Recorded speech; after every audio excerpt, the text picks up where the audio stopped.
Why do conversions happen? This question often makes people uncomfortable because it challenges easy answers. It pushes us to look beyond politics, beyond accusations, and beyond surface-level explanations. Today, I'm not asking you to believe anything blindly. I'm asking you to observe history, patterns, and documented reality with honesty. Do people really change their faith just for a bag of rice? That idea sounds simple, but reality is far more complex. No one abandons their beliefs, traditions, and identity for something so temporary unless there are deeper struggles involved. Before we talk about India, before we talk about modern persecution, let us step back almost 2,000 years and begin with Rome. Rome was the most powerful empire of its time. It ruled through law, military dominance, and fear. When Christianity appeared, Rome did not see it as just another belief system. It saw it as a threat to unity and authority. Christians refused to worship Roman gods. They refused to declare Caesar as divine. Most importantly, they refused to fight back when oppressed. This confused Rome. Rome persecuted them publicly. Christians were thrown to lions in arenas filled with cheering crowds. Some were burned alive to light the streets at night. Others were crucified or imprisoned. These punishments were meant to terrify people into abandoning faith. But instead of fear, witnesses saw something unexpected. They saw people praying while dying. They saw forgiveness instead of curses. They saw peace in the face of brutality. Over time, this raised uncomfortable questions in the minds of observers. What kind of belief removes fear of death? What kind of truth produces love under extreme injustice?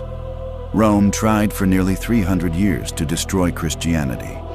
And then history took an extraordinary turn. The empire that persecuted Christians legalized Christianity. Rome itself became the center of the very faith it tried to erase. The place of execution became the place of worship. From the beginning, Christianity revealed a strange pattern. It seemed to grow strongest where resistance was fiercest. Now, fast forward to the modern world. Persecution today doesn't always come through lions and crosses. Sometimes it comes through governments, extremist violence, social exclusion, or legal pressure. And this is no longer opinion, it is documented. According to international human rights organizations such as Open Doors, Pew Research Center, and the U.S. Commission on International Religious Freedom, Christianity is consistently reported as the most widely persecuted religion in the world. Current global reports state that over 360 million Christians face high levels of persecution or discrimination every year. That means 1 out of every 7 Christians worldwide experiences pressure, violence, or restriction simply because of faith. This persecution is not limited to one region. In North Korea, owning a Bible can lead to imprisonment or execution.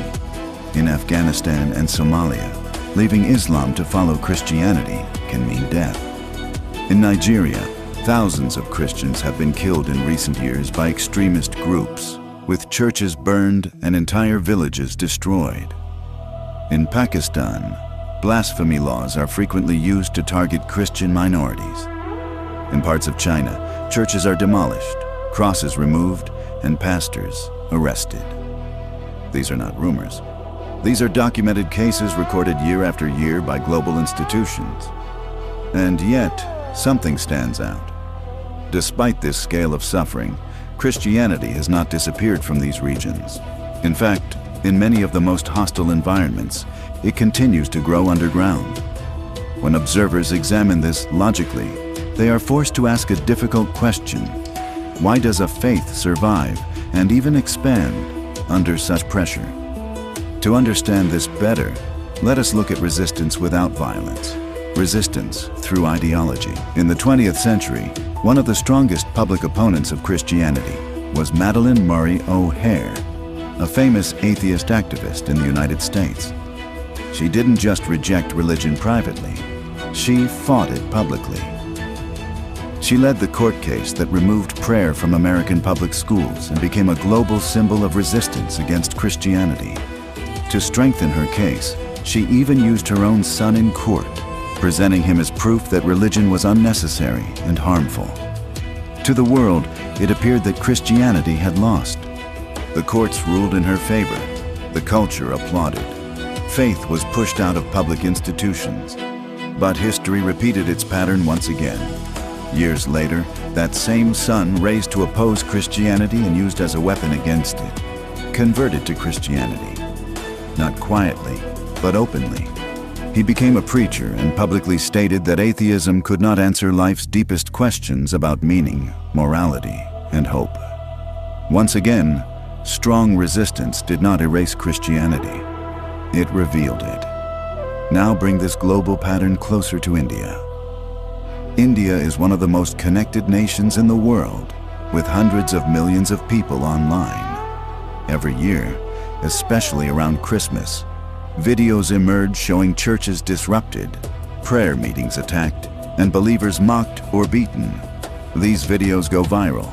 People debate them. Some justify them. Others ignore them. But think that you are a neutral observer, someone who is not religious, someone who simply thinks, may notice something unusual when they see missionaries attacked despite repeated humiliation and violence. There is no widespread retaliation, no revenge movements, no violent backlash. Instead, there is silence, legal appeal, prayer, and endurance. This response does not match human instinct. And then comes a moment in Indian history that forced the entire nation to pause. In 1999, in Odisha, an Australian missionary named Graham Staines and his 2 young sons were burned alive while sleeping in their car. The country was horrified. The world watched. All eyes turned to one person, his wife. What would she say? Instead of anger, she forgave the killers of her husband and children. She did not leave India in hatred. She stayed and continued serving the people. This reaction shocked even those who did not believe in Christianity. A mother forgiving the killers of her children is not normal human behavior. It cannot be explained by culture, psychology, or social pressure. It forces a logical question. Where does this kind of forgiveness come from? Christianity does not promise safety. It promises truth. It does not teach revenge as justice. It teaches forgiveness as strength. Jesus told his followers to love their enemies, pray for those who persecute them, and forgive as they were forgiven. These ideas sound poetic until they are tested by fire. Yet across centuries and continents, people have lived them out. This is why Christianity has a unique historical footprint. It doesn't grow because it is protected by power. It grows because it survives testing. Empires try to crush it, and it transforms empires. Ideologies mock it, and it enters families. Violence tries to silence it, and it responds with forgiveness. My dear Hindus, if you think conversions happen only because of material benefits, then I urge you to look more carefully at what is happening in India and across the world. Many people who convert speak about dignity, equality, education, social acceptance, or a personal spiritual experience.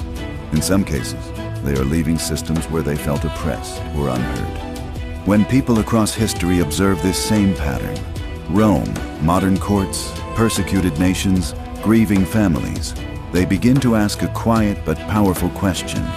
What kind of truth survives hatred without becoming hateful? For many, that question becomes the beginning of conversion.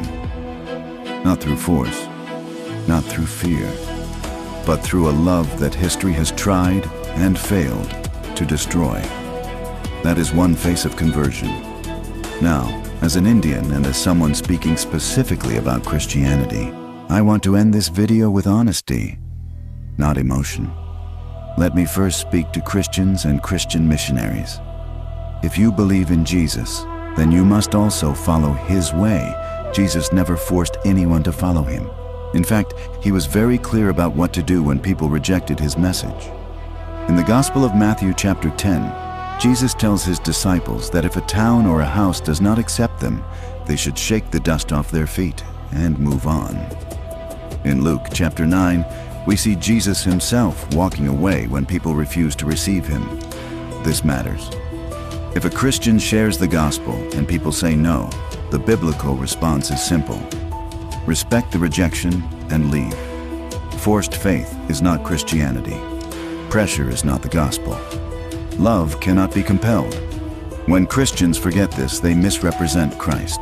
Now let me speak to society at large, again only in the context of Christianity. If someone speaks to you about Jesus, you have every right to reject it or accept it.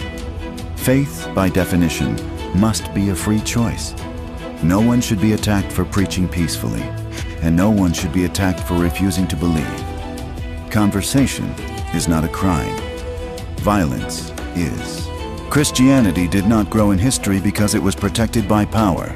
It grew under persecution, under scrutiny, and under suffering. And even today, when Christians are arrested, mocked, or attacked, the response is rarely revenge. It is patience, prayer, and forgiveness. That pattern is not political. It is historical. It is documented. And it forces an honest question. What kind of faith survives this much pressure and still responds with love? That is one face of conversion. If this video made you think differently, don't forget to like, share, and subscribe. Your support helps bring more honest and meaningful conversations like this to everyone.